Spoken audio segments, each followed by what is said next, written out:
उत्तर प्रदेश सरकार में मंत्रिमंडल के मेरे वरिष्ठ सहयोगी प्रभारी मंत्री रायबरेली से राकेश सचान जी, प्रदेश सरकार में ही मंत्रिमंडल के मेरे सहयोगी प्रदेश के खाद्य रसद एवं नागरिक आपूर्ति मंत्री और इसी जनपद में ऊंचाहार के लोकप्रिय विधायक श्री मनोज कुमार पांडे जी, प्रदेश सरकार में उद्यान मंत्री और इसी बाटी के सपूत श्री दिनेश प्रताप सिंह जी, यहां की लोकप्रिय विधायक और इसी जनपद की बेटी श्रीमती अदिति सिंह जी, सलोन के लोकप्रिय विधायक श्री अशोक कुमार कोरी जी, विधान परिषद सदस्य सुमेश द्विवेदी जी, विधान परिषद सदस्य इंजीनियर अविनीश कुमार सिंह जी, जिला पंचायत की प्रशासक श्रीमती रंजना चौधरी जी, भारतीय जनता पार्टी के जिलाध्यक्ष श्री बुद्धिलाल पासी जी, अपना दल के जिलाध्यक्ष श्री सत्येंद्र पटेल जी, पूर्व विधानसभा सदस्य हरचंदपुर श्री राकेश सिंह जी, पूर्व विधायक बछरावा श्री रामलाल अकेला जी, पूर्व विधायक श्री राजाराम त्यागी जी, पूर्व विधायक सरेनी श्री धीरेन्द्र बहादुर सिंह जी, पूर्व सदस्य विधान परिषद श्री राकेश प्रताप सिंह जी, जिला सहकारी बैंक के अध्यक्ष श्री विवेक विक्रम सिंह जी, भारी संख्या में उपस्थित भारतीय जनता पार्टी, अपना दल और सभी सहयोगी दलों के हमारे सभी पदाधिकारीगण और भारी संख्या में रायबरेली जनपद से जुड़े हुए विधानसभा रायबरेली, विधानसभा हरचंदपुर, विधानसभा बछरावा के मेरे सभी उपस्थित बहन और भाइयों, आज मुझे अवध केसरी के रूप में विख्यात 1857 के नायक इस माटी के महान सपूत राणा बेनी माधो बख्श सिंह जी की 222वीं जयंती के कार्यक्रम में रायबरेली आने का अवसर प्राप्त हुआ है। बहनों और भाइयों, अभी कुछ देर पूर्व मैंने यहां के माननीय जनप्रतिनिधियों और प्रदेश सरकार के मंत्रियों के साथ मिलकर के राणा बेनी माधो बख्श सिंह जी की स्मृति को नमन करते हुए एक भव्य ऑडिटोरियम का लोकार्पण का कार्यक्रम संपन्न किया है। मैं रायबरेली की जनता को भव्य ऑडिटोरियम के साथ ही आज इन 3 विधानसभा क्षेत्रों से जुड़े हुए 879 करोड़ रुपए की इन नवीन परियोजनाओं के लोकार्पण और शिलान्यास के अवसर पर हृदय से बधाई देता हूं। आप सबके प्रति अपनी शुभकामनाएं देता हूं। बहनों और भाइयों, रायबरेली अब बदल चुका है। रायबरेली के साथ पहले लोग बोलते थे कि वीआईपी जनपद है, वीआईपी संसदीय क्षेत्र है, लेकिन वीआईपी के नाम पे यहां बदहाली थी, अराजकता थी, अभाव था, गरीब को शासन की योजना नहीं मिलती थी और इससे बदहाल तस्वीर और क्या हो सकती थी। बहनों और भाइयों, जो स्वर्गीय राजीव गांधी जी ने कही थी, उन्होंने उस पीड़ा को कहा था कि 1 रुपया बेचता हूं, नीचे केवल 15 पैसा पहुंचता है, बाकी 85 पैसा कौन खाता था।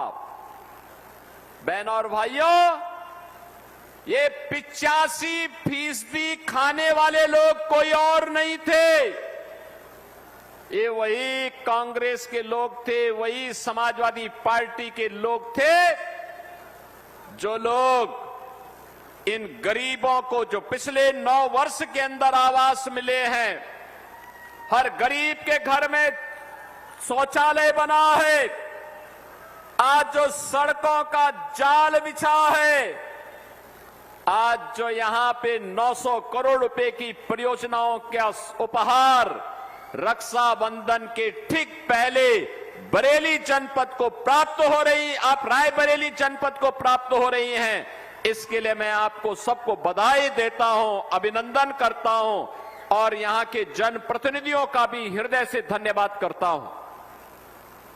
बहनों और भाइयों, विकास आज की आवश्यकता है। नौजवान की आकांक्षा को यही विकास आगे बढ़ाएगा। अन्नदाता किसान के चेहरे पर यही विकास खुशहाली लाएगा। हमारे कारीगर और हस्तशिल्पियों को यही सम्मान देगा। हमारे बुजुर्गों के वृद्धावस्था का सहारा यही बनेगा। और उस विकास के साथ जोड़ने के लिए आपने यहां पर हमें विधायक दिए और विधायक देने के बाद अब विकास की इस प्रक्रिया को द्रुत गति से आगे बढ़ाने का कार्य हुआ। प्रधानमंत्री मोदी जी के नेतृत्व में बदलते हुए रायबरेली को आज आपने देखा होगा। याद करिए यहां की मॉडर्न कोच फैक्ट्री 12 में बनी थी, 14 तक कांग्रेस के विकास की तरह वह घिसती हुई जा रही थी। और आज मुझे बताते हुए प्रसन्नता है, मॉडर्न कोच फैक्ट्री अब तो रायबरेली की पहचान बन चुकी है। बहनों और भाइयों, मुझे बताते हुए प्रसन्नता है, 25-26 में इस मॉडर्न कोच फैक्ट्री ने पिछले वर्ष 2156 कोचेज का निर्माण किया और ये रिकॉर्ड प्रोडक्शन है।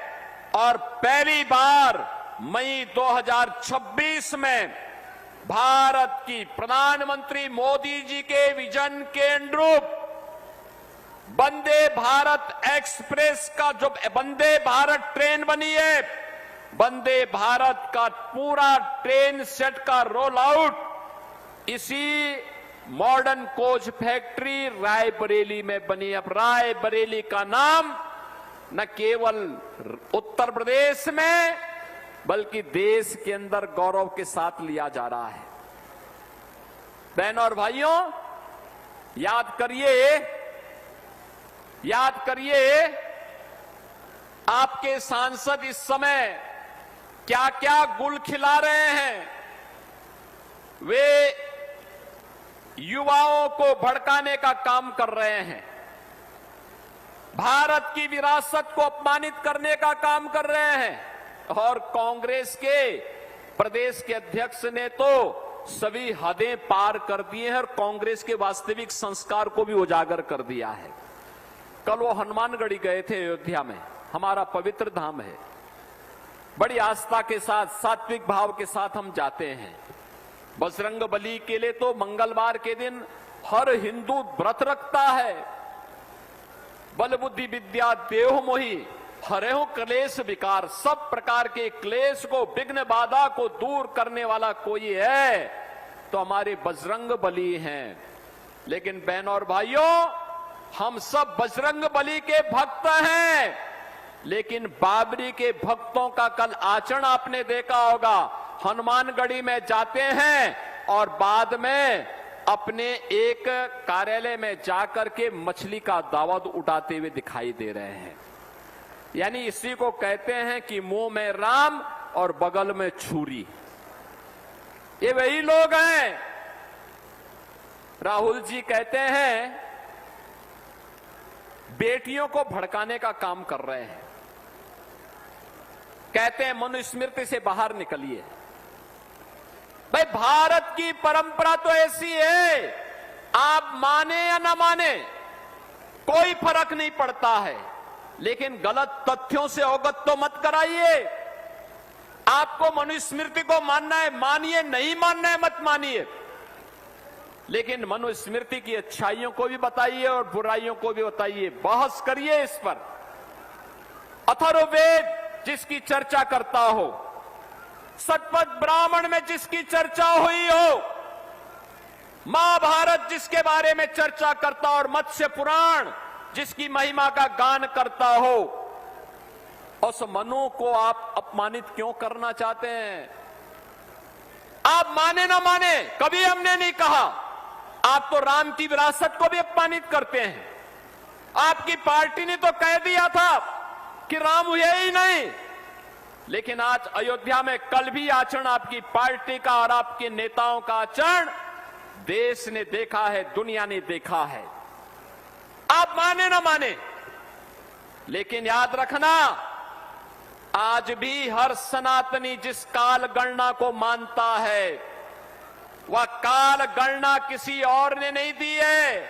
राहुल जी, वह काल गणना मनु ने दी है, और वह काल गणना है जब पलक झपकता है उसको निमेष कहते हैं। हमारे यहां काल गणना पलक झपकने को निमेष कहते हैं। 25 निमेष का एक काष्ठा होता है और एक 30 काष्ठा का एक कला, 30 कला का एक मुहूर्त और 30 मुहूर्त का एक अहोरात्र। अहोरात्र का मतलब एक पूरी रात और दिन मिलाकर के एक अहोरात्र होता है। 15 दिन यानी एक 15 अहोरात्र का एक पक्ष होता है और 2 पक्ष का, यानी कृष्ण पक्ष और शुक्ल पक्ष, हर महीने में 2 पक्ष चलते हैं, तो 2 पक्ष का एक माह होता है। 6 माह का एक अयन होता है और 2 अयन का एक वर्ष होता है। याद रखना, मकर संक्रांति का आयोजन जब हम करते हैं, भगवान सूर्य जब उत्तरायण में आते हैं तो मकर संक्रांति आती है। हम लोग नदियों में स्नान करते हैं, प्रयागराज में माघ का मेला लगता है। हम लोग जाते हैं, संगम में स्नान करते हैं, और भीष्म पितामह ने तो उत्तरायण आने के लिए अपने शरीर को सरसैया में वेदना में झेलते रहे, लेकिन उत्तरायण आने के बाद ही अपने प्राणों को छोड़ा था। ये 2 अयन का एक वर्ष होता है, और याद रखना, इससे बड़ी काल गणना दुनिया में नहीं। 43,32,000 वर्ष का एक महायुग हमने माना है, एक पर्याय माना है। 31 पर्याय को एक मनवंतर के रूप में माना है और 14 मनवंतर को एक कल्प के रूप में माना है। यह भारत का काल गणना है और ये किसी और ने नहीं। राहुल जी, ये आपके नाना ने नहीं दिया है, पर नाना ने नहीं दिया है, आपकी दादी ने नहीं दिया है, ये दिया है मनु ने दिया है, ये मनु ने दिया है। और जिसको आज भी हर सनातनी जिसका पालन करते अपने पर्व और त्योहारों को मानता है। मैं मानता हूं कि आपका विश्वास भारत की सनातन परंपरा में नहीं है। आप यूपी के बाहर जाते हैं, रायबरेली और अमेठी आपके लिए वोट बैंक प्राप्त करने का केवल माध्यम रहा है। आप यूपी के बाहर जाते हैं तो यूपी की निंदा करते हैं, भारत के बाहर जाते हैं तो भारत की निंदा करते हैं। देश की सीमाओं पे देश की सीमाओं की रक्षा करने वाले सैनिकों को कटघरे में खड़ा करते हैं, भारत की विरासत को अपमानित करते हैं, नौजवानों को भरमाने का काम करते हैं। लेकिन भारत का नौजवान बुद्धिमान है, प्रतिभाशाली है, वह आपके बहकावे में आने वाला नहीं है।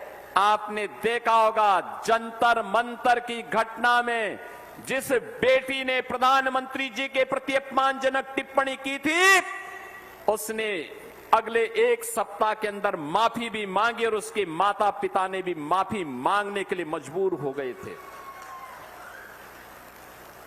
आपके संस्कार हो सकता है भारत की परंपरा के साथ मेल न खाते हो, लेकिन कम से कम हमारी वर्तमान पीढ़ी के जीवन के साथ खिलवाड़ न करें। आप विकास नहीं करा सकते, विकास में आपकी रुचि नहीं, रायबरेली के विकास में आपकी रुचि नहीं। एक जिम्मेदार नेता के रूप में आपको आचरण करके लोगों के सामने एक मिसाल प्रस्तुत करनी चाहिए थी। बहन और भाइयों, सर्वाधिक समय तक रायबरेली और अमेठी में कांग्रेस और कांग्रेस के द्वारा थोपे गए लोग जनप्रतिनिधि के रूप में नेतृत्व दिए हैं, लेकिन इन्होंने कभी भी भारत की आजादी के इन क्रांतिकारियों को, इन नायकों को सम्मान देने का कार्य नहीं किया, क्योंकि सम्मान में ये मानते हैं कि सम्मान तो केवल यहां एक परिवार का होता है। इनका मानना है केवल उनके परिवार का सम्मान मिलना चाहिए,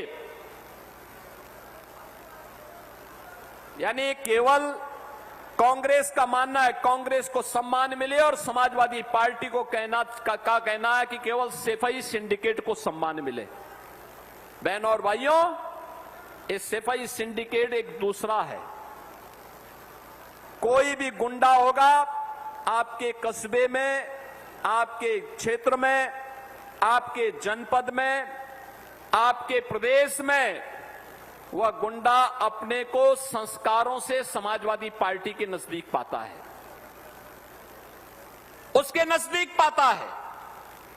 उनका काम था गरीब की जमीन पे कब्जा करना, व्यापारी से चौध वसूली करना, बेटी की सुरक्षा में सेंध लगाना और राहुल गांधी के ही संस्कारों में रंगे हुए समाजवादी पार्टी के बबुआ का भी एक बयान परसों आया है। कहते हैं समाजवादी पार्टी इसलिए नहीं टूटी क्योंकि हम तो एक ही परिवार के 5 सांसद हैं, यानी एक ही परिवार, यानी वे मानते हैं बाकी जितने सांसद उनके हैं वे सभी किसी लायक नहीं हैं, केवल एक परिवार के लोग ही सांसद हैं, इसलिए समाजवादी पार्टी बनी है। बहन और भाइयों, ये लोग वोटों के सौदागर हैं। इन्होंने प्रदेश की पहचान के सामने संकट खड़ा किया था, उत्तर प्रदेश को उपद्रव प्रदेश बनाया था। दंगा, कर्फ्यू, भ्रष्टाचार, ये यूपी की नीति बन चुकी थी। गरीबी, बदहाली, ये यूपी की बदहाली बन चुकी थी। गरीब के हक पर डकैती पड़ती थी। बिजली के बारे में मनोज पांडे जी कह रहे थे कि एक सप्ताह दिन में, एक सप्ताह रात्रि में, वो भी 3 घंटे के लिए बिजली आती थी, यानी बिजली पर अधिकार भी केवल सैफई सिंडिकेट का, नौकरी पे अधिकार भी उन्हीं का, गरीब के राशन पर भी उन्हीं का अधिकार, विकास की योजनाओं पर भी उन्हीं का अधिकार। कोई विकास नहीं। नौजवान की नौकरी पे डकैती डालते थे, गरीब की जमीनों पर कब्जा करते थे, बेटी और बहनों की सुरक्षा में सेंध लगाते थे। लेकिन उत्तर प्रदेश आज बदल चुका है। प्रधानमंत्री मोदी जी के नेतृत्व में अब नए उत्तर प्रदेश में हम देख रहे हैं, नया उत्तर प्रदेश। आज का ये नया उत्तर प्रदेश, बहन और भाइयों, यहां पे अब बेटी और व्यापारी की सुरक्षा में कोई सेंध नहीं लगा सकता और सरकार का पहले से तय, पहले से ही जीरो टॉलरेंस कि बेटी और व्यापारी की सुरक्षा में कोई सेंध लगाएगा तो दो ही जगह होगी, या तो जेल या जहन्नुम, इसके अलावा तीसरी जगह नहीं होगी। बहनों और भाइयों, आज प्रदेश में 16 करोड़ गरीबों को फ्री में राशन मिल रहा है। पहले ये राशन ये कांग्रेसी और ये सपाई चट कर जाते थे। आज प्रदेश के अंदर 10 करोड़ गरीबों को आयुष्मान भारत की सुविधा में या मुख्यमंत्री जन आरोग्य योजना के अंतर्गत फ्री में 5 लाख रुपए की स्वास्थ्य बीमा का कवर प्राप्त हो रहा। हर वर्ष 5 लाख रुपए की स्वास्थ्य उपचार किसी भी इम्पैनल्ड हॉस्पिटल में वे करा सकते हैं, कोई रोक टोक नहीं। आज प्रदेश के अंदर जब नौकरी निकलती है तो रायबरेली का नौजवान भी नौकरी प्राप्त करता है। मैं पूछता हूं कि बाबू कहां से, या कोई बेटी आती, मैं पूछता हूं बेटी कहां से हो, कहती रायबरेली से। रायबरेली की बेटी भी नौकरी पाती है, रायबरेली का बेटा भी आज नौकरी प्राप्त करता है। ये है आज कोई भेदभाव नहीं, विकास में कोई भेदभाव नहीं। हमने अगर राणा बेनी माधव भगत सिंह जी के नाम पर स्मारक बनाया है तो अपनी ही पार्टी के नेता पूर्व विधायक स्वर्गीय दल बहादुर कोरी के नाम पर भी राजकीय पॉलिटेक्निक का नामकरण करके सलोन में उन्हें सम्मानित किया है।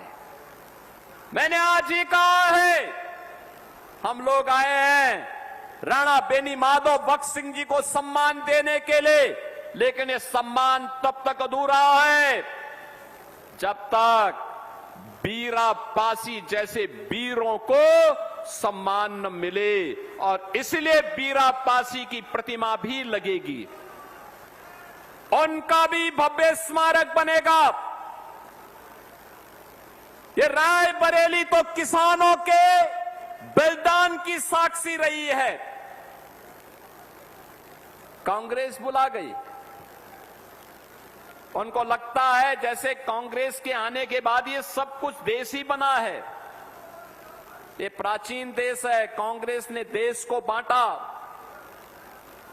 कांग्रेस ने समाज को बांटा, कांग्रेस ने संविधान का गला घोंटा और आज फिर समाज को बांट करके तुष्टीकरण की नीति पर चल करके देश को की सामाजिक एकता को छिन्न भिन्न करने के लिए ये लोग विदेशी पैसे के बल पर भारत की सामाजिक एकता को खंडित करना चाहते हैं। हमें सतर्क और सावधान होकर के प्रवर्तमान में मोदी जी के नेतृत्व में चल रहे विरासत और विकास के इस अभियान को आगे बढ़ाना चाहिए। बहनों और भाइयों, कल कांग्रेस के प्रदेश अध्यक्ष का आचरण अयोध्या में आपने देखा होगा। ये भारत की विरासत को अपमानित करने जैसा है। याद करिए, ये लोग पहले राम की विरासत पर प्रश्न उठाते थे, कहते थे राम हुए ही नहीं। कृष्ण की विरासत पर प्रश्न खड़ा करते थे, कहते थे कृष्ण हुए ही नहीं। और आज जब अयोध्या में 500 वर्षों की गुलामी की बेड़ियों को तोड़ करके प्रभु श्री राम का भव्य मंदिर का निर्माण का कार्य संपन्न हुआ है, ये लोग उसको पचा नहीं पा रहे हैं। बहनों और भाइयों, मैं धन्यवाद दूंगा श्री मनोज पांडे जी को। विधानसभा का सत्र चल रहा था, कांग्रेस की समाजवादी पार्टी की तरफ से प्रस्ताव आया था और कांग्रेस की तरफ से भी यहां पर हमारे सामने विधानसभा में प्रस्ताव आया था कि भाजपा के लोग तो अयोध्या गए, हम लोग भी अयोध्या जाना चाहते हैं। मैंने स्पीकर साहब से कहा, मैंने कहा सभी सदस्यों को एक दिन अयोध्या की यात्रा में भगवान राम के मंदिर का दर्शन कराने के लिए लेके चलना चाहिए।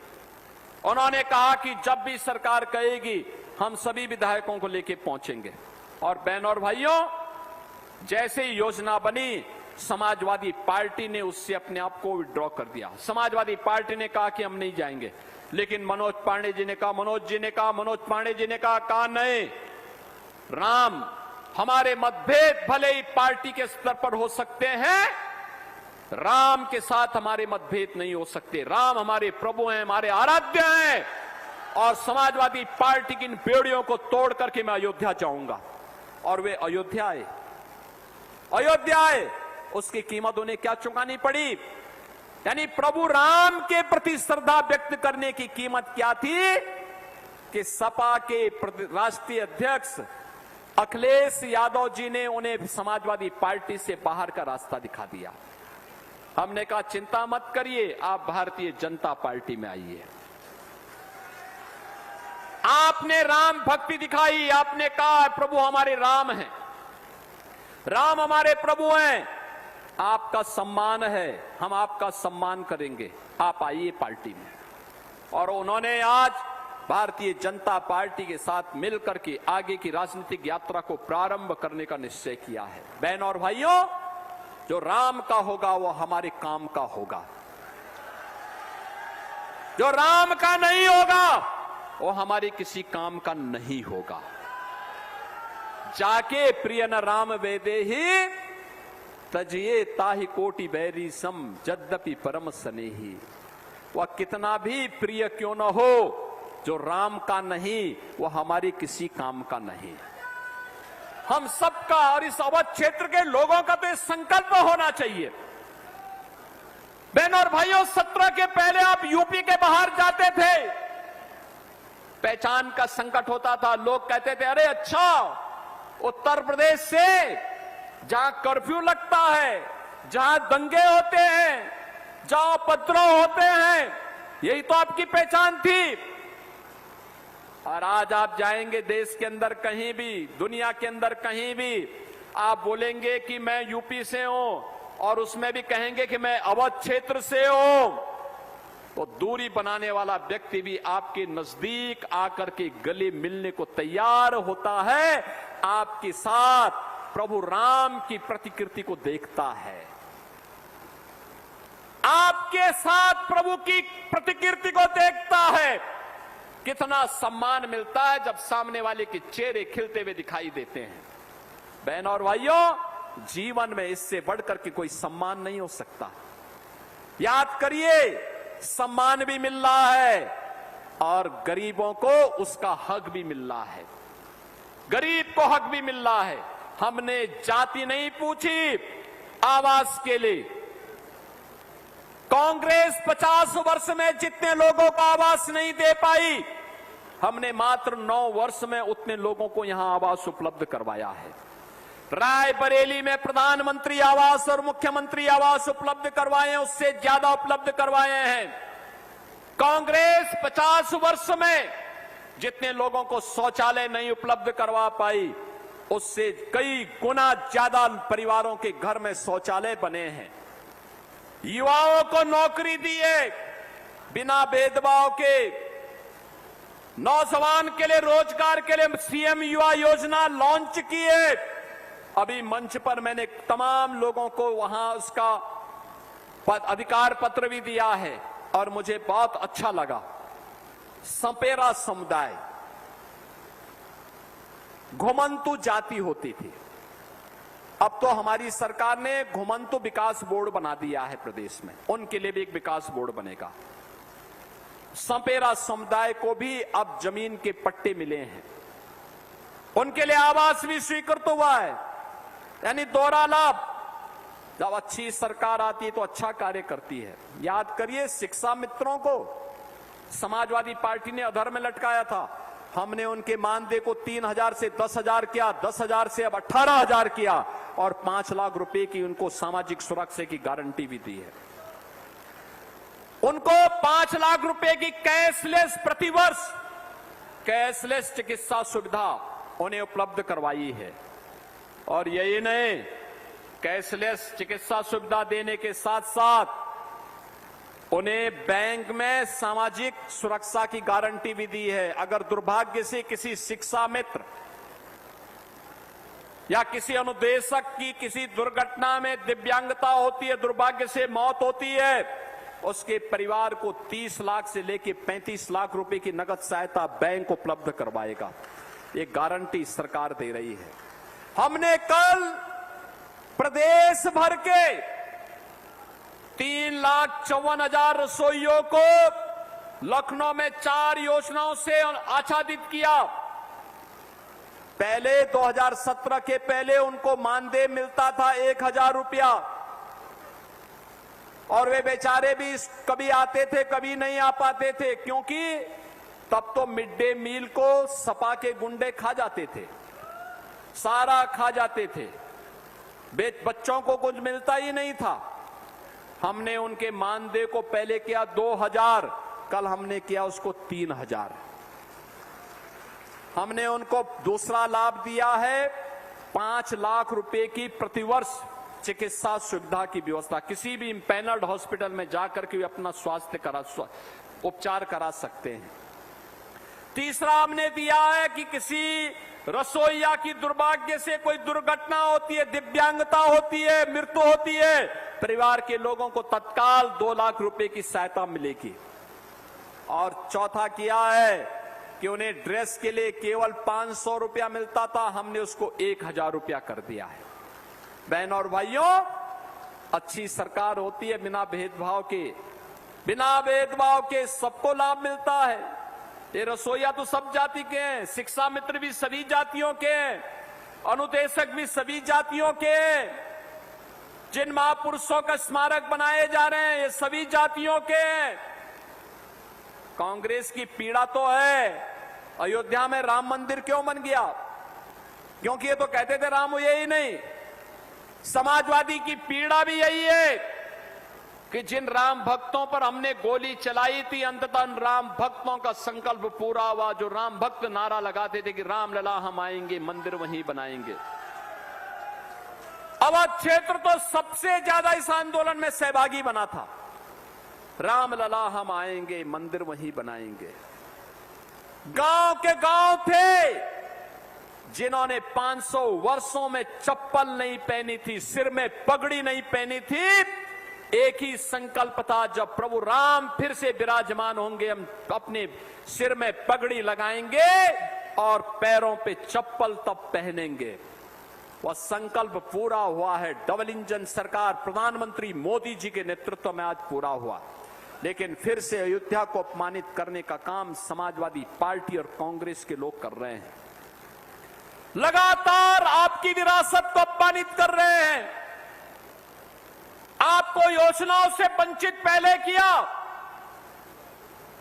विकास से वंचित किया और महापुरुषों का अपमानित किया, विरासत को अपमानित किया, नौजवान की नौकरी में सेंध लगाई, बेटी की सुरक्षा में सेंध लगाई।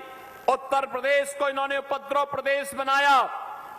और जब उत्तर प्रदेश आज अपनी पहचान के लिए देश के अंदर मजबूती के साथ आगे बढ़ा है, तो इनको ये अच्छा नहीं लग रहा है।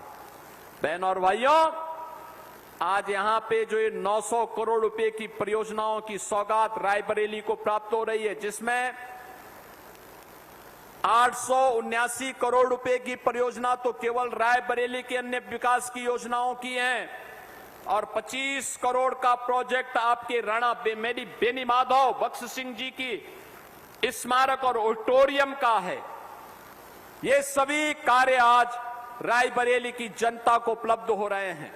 अब रायबरेली में एम्स भी काम करना प्रारंभ कर दिया है। बहनों और भाइयों, ये डबल इंजन सरकार का वह कार्य है जो रायबरेली को आज एक पहचान दे रहा है। ये कांग्रेस के लोग आज रोजगार को में इनको बोलने का कोई अधिकार नहीं, कोई अधिकार नहीं। कांग्रेस ने एक एम्स बनाया था, मोदी जी ने, अटल जी ने उसे 7 तक पहुंचाया और मोदी जी ने उसे 23 तक पहुंचाने का काम किया। 23 एम्स। आईआईटी, आईआईएम की संख्या कई गुना बढ़ी, एक्सप्रेसवे, रेलवे, मेट्रो का भारी विस्तार हुआ। आज देश के अंदर यूपी ने और दुनिया के अंदर भारत ने अपनी एक पहचान बनाई है। बहनों और भाइयों, इस पहचान पर सेंध लगाने का काम कर रहे हैं ये कांग्रेस, समाजवादी पार्टी और उनके सहयोगी दल। ये लगातार भारत की सुरक्षा में सेंध लगाने का काम करेंगे। हमें इससे सतर्क रहना पड़ेगा और इसीलिए आज मुझे रायबरेली में आने का अवसर प्राप्त हुआ है। मैं आप सबका अभिनंदन करूंगा। आपने लंबे समय तक इंतजार किया और हम लोग यहां पर आ जाए हैं, इन विकास की परियोजना की सौगात दे रहे हैं। अभी 28 को रक्षाबंधन है। रक्षाबंधन की सौगात हमने कल रसोइयों से की है। 26 को फिर एक नई योजना अपनी माताओं के लिए हम घोषित करने वाले हैं, प्रदेश भर की माताओं के लिए घोषित करने वाले हैं। सबका साथ और सबका बिना विकास तो इसी बात के साथ चलता है कि विकास और विरासत एक साथ आगे बढ़ेगी। और जब विकास और विरासत आगे बढ़ती है तो विश्वास का प्रतीक होता है। और लेकिन विश्वास तब होता है जब सामूहिक प्रयास होता है। और उस सामूहिक प्रयास के लिए आज रायबरेली में मुझे आप सबके बीच में आने का अवसर प्राप्त हुआ है। मैं इस अवसर पर राणा बेनी माधव भक्त सिंह जी को